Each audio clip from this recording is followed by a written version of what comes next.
So I normally have some kind of script, something to guide me here, but I don't really have one today because we're going to talk about my writing process. And if my writing process is chaotic, then this video should be too. Writing for me has been an interesting journey, and it's been one that I've been on my entire life, but it's something that I really started to refine over the novel writing process the last 5 to 6 years.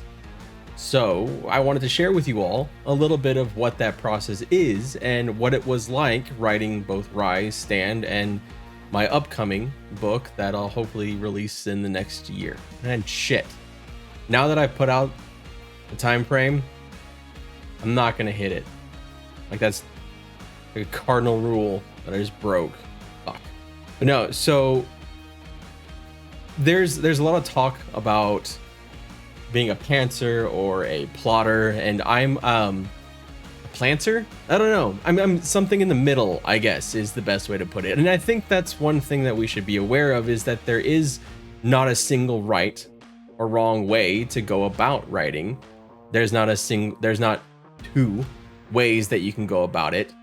You can have outlines. You can have outlines you are very thorough about. You can also discover the story as you go. They're valid. You can find somewhere in the middle. You can have an outline, and then the outline can change as you go around. That's kind of how my writing is. I have a general idea, and then I find as I continue through that a lot of the characters and the world itself will dictate things to change that I had not initially planned. And I think the strength in my writing personally is being able to adapt to those changes with a lot of tears and screaming and regretting life decisions. Then I just take all that and rewrite everything and delete chapters and move them around, and that's my process. But let's go a little bit deeper into it here. A lot of people will think of the first draft as this, you just word dump onto a page and you get everything down and done. I have never gone through a complete first draft from the start of the book to the finish of the book. And I think that's part of how I write, where things that I wanted to do in the beginning change because they no longer become logical. They don't make sense anymore. They feel forced if I make it happen that way, or they feel hollow because when I started writing, I had no idea who the characters were. I had some little talking points here and there, but they felt like hollow pieces of garbage for the first, quarter of the book. And that's really the first phase of my writing. I go through the first quarter of the book, and this is where I get the idea of where the story is going to go. So when I say I go through the first quarter, what I mean is I write out that first quarter, and then I go back and start over from the very first word. I see what fits, what doesn't fit, change things, and go through that way. And then I keep going through that first quarter and I go beyond it. And this is where I get to about the halfway point of the book. So the halfway point, I've kind of figured out who the main cast is, because as I write, I tend to introduce new characters as we're going. You're not going to see in my books the entire cast in the first couple pages. It'll be, I kind of draw that out a little bit. And by the halfway point, really, I should have the main cast, because you're not going to give a shit about someone that's coming in in the final act. That's not going to be an important character to the book. So then, halfway through the book, halfway through the first draft rather, go back again, start over, start writing again, start changing things, start getting a feel. I've already done this. I've already done the quarter twice. Now I'm doing half of the first draft again, going through it all. And then again, I go an extra quarter. So we're about 3 quarters through the book at this point. And this, I think, is this 3-quarter draft might be one of the most important parts of my writing process, because at that 3/4 draft, I have a strong feeling, a strong idea of where the story is, where it's going to end, what kind of reveals I want to have, and when. But more importantly, I know the characters. I have spent enough time writing them, figuring out their personalities, figuring out what makes each character unique, what makes them interesting to you, and whether that character even belongs in the story. I have deleted characters because they were fucking boring. I've also added in characters because I knew that I needed something else to push the story along. So that 0.75, that 3/4 of the way through, that's where the book feels like it's in a good place, in a sense. But there's one thing to keep in mind here. First drafts are shit. They are, your first draft is shit, mine is shit, everyone's is shit. So going on from there, I finished the first draft, and then the real work, the real revision starts on the book. And historically for me, that's been a longer process than writing the first draft. The subsequent drafts are where I take this kind of piece of garbage and try and find what makes it good and how I can chip away at the garbage until we find that good beneath. Now, I could have said something like marble, chipping away at marble, create a statue. But I think that marble in itself looks pretty by itself. My first drafts do not look pretty. My first drafts can only be described as garbage. So that's why I mix the metaphor, because I really want to, if you take anything away from this video, it is that first drafts are shit. All of them are. And you will be able to fix that in subsequent drafts. So we've got the first shitty draft, right? We got the first shitty draft. We went through multiple point process to get through that draft. So number 2, the second draft. This is where I go back through and fix the major issues that I see. The plot issues. Fix some grammar here and there. If you see the grammatical errors, if you see spelling errors, if you see inconsistencies with naming conventions or inconsistencies with your dialogue, fix it here too when you see it. But that's not really the point of this part. Remember, we're going from like up here and just kind of like whittling down. So we're taking the top approach and trying to get rid of the big stuff first. Fix the big stuff.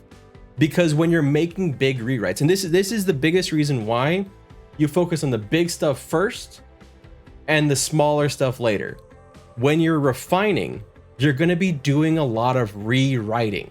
So some of those grammatical fixes you do may be in things that you're getting rid of completely. And the things that you replace it with will have grammatical errors. To be more efficient, go big to small. This is also a point where you could start listening to your work as you edit. One of the things I do is I go and use a TTS reader. I put the link in the description below, and I listen to it, because reading it in your head and listening to it when it's told, even through a somewhat robotic voice, it helps to hear the parts that don't work, the sentences that just kind of go on a little too long, the word choices that are just a little off. It's always a good way to just get a different perspective on your writing, because you know what you want to say when you're reading it to yourself.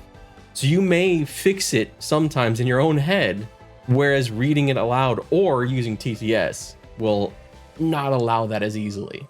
So the draft 3, this is after, I've gone through a lot of the bigger points already. This is kind of where I give my brain a little bit of a break. I do a filler and filter word check. I go and try and find those words that are unnecessary and I don't need. Now, this is one of those things where I will second guess myself constantly if it's needed or not needed. Read it with it and read it without. And then me, as someone who's an avid reader, trying to think, do I personally like it that way? The way that I feel about it's not going to be the way that everybody feels about it. But that's why later we're going to also have beta readers. We're going to have an editor. They can help you decide whether this is good or bad. But this is the main point here is just get rid of some of it. So draft 4 is where I'm going to give it over to another source to look at it, but not a human source yet. No, this is where I would use Grammarly or Pro Writing Aid, really whatever your go-to choice is for an AI editor, and just go through one by one by one. Now remember, when you're using these editors, they are not a substitute for a real editor, and they're not a substitute for you, but they can guide you on things that may be off. Don't just approve things, because you'll fuck up your work. Both Grammarly and Pro Writing Aid are pretty good at explaining why they're suggesting you make a change. And when they do, just take a look and say, does this fit? Does it not fit? Does it fit with my own personal knowledge? Does it sound better the way that they are suggesting it, or does it sound better the way I had written it before? 4 drafts in, this is really where I would give it to my beta readers. If you've never heard the term beta reader before, it's a very, very important step in the writing process. This is where you find people who will be objective in their critiques. I have had massive changes to my books in these stages because you get to see from essentially a reader's standpoint what worked and what didn't. What plot points may or may not have been fulfilled. Are there things that you left unanswered? Are there things that should be left a little bit more nebulous? And I recommend having at least a couple beta readers if you can. It's tough to find beta readers, it is, but try to find people that are not your family, try to find people that are not your friends, or if you are relying on family and friends, make sure that they are willing to be honest. If they are going to sugarcoat it, that's not really going to help you that much. But also make sure that when you are finding people, that they're committed to the amount of work that goes into beta reading. It's not easy. They are an essential part of the process, and oftentimes an unpaid part of the process. But it's a lot of work to ask anyone, especially like depending on the length of your book. It's a lot of work. So keep that in mind. So draft 5, this is kind of what I do while the book is over with the beta readers. I keep refining the grammar. I work on the things that I know are not really going to be that big a change. Beta reading takes time. To keep yourself busy, I just work on some of the grammar, some of the things that are really kind of glaring. So draft 6 is going to be making the major changes after you get things back from your beta reader. Did a chapter work? Did it not work? Does a character need to be changed? Does a plot point need to be changed? Those big things that need to be fixed per the beta reader. And remember, you don't have to take everything the beta readers say. Take some of it, leave some of it, but make the changes that you feel you need to make that your beta reader may have pointed out that you didn't see, and then make those fixes in this 6th draft. So here between the 6th and 7th draft, if you can, I would recommend getting a sensitivity reader.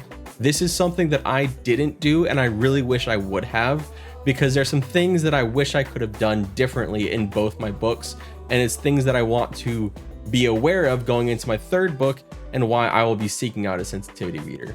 So draft 7 would be making the changes from your sensitivity reader or another round of beta readers if you go to another round of beta readers. And that's really the last changes you're going to make before you send it to your editor. Now let me repeat this part here. Before you send it to your editor.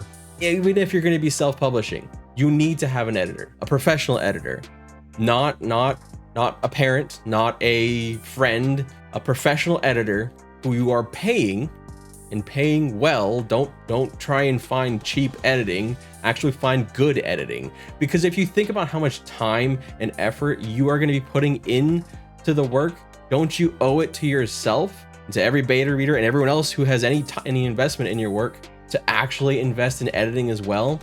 I think editing may be the single most important thing to invest in.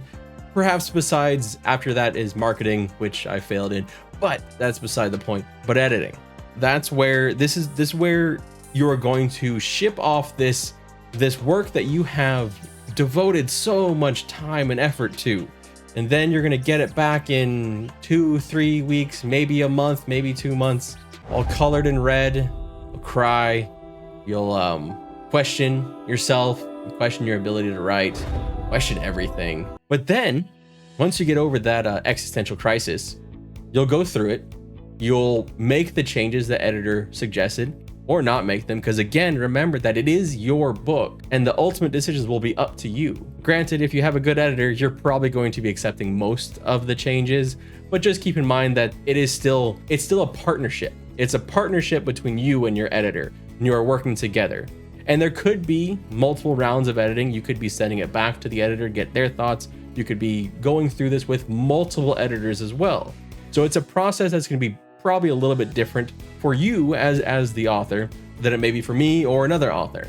But the main point here is you do need an editor. My editor is phenomenal, and I will never stop singing their praises because I think that my books are the way they are because of my editor. So then all this is done. You have put your blood, sweat, and tears. Please don't bleed into your book.